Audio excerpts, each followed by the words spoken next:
نقول صباح الخير من قدام بحر الاسكندرية. وفي بداية الفيديو بحب أقول حاجة، بسم الله ما شاء الله، الله أكبر على سحر وجمال المية بتاعت اسكندرية. سبحان الله، مية اسكندرية أو بحر اسكندرية عموما بيبقى جميل جدا في أوقات عدم نزول المصيفين ليه. يعني بداية كده من شهر 10 وانت طالع، وقبل الصيف بيبقى جميل جدا، وبعد الصيف بيبقى أجمل وأجمل وأجمل. دي لها تفسيرين. التفسير الأول، الرياح لما تيجي من المنطقة الشرقية، تمام، بيبقى المية هناك مخضرة، فللأسف بتخلي البحر كله أخضر. تمام.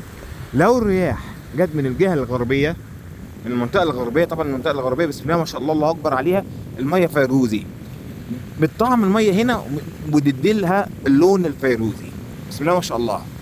جه عليا اوقات كنت بصور البحر في اسكندريه، ما تقولوش ان ده بحر اسكندريه، الميه كريستال وصافيه، بسم الله ما شاء الله.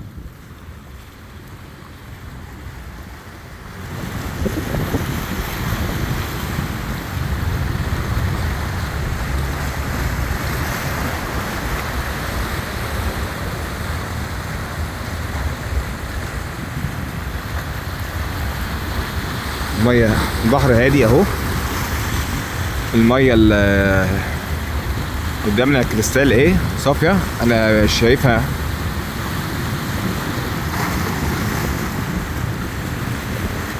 واللون الازرق بتاع البحر اهو احنا شايفينه، اللون الطبيعي اهو.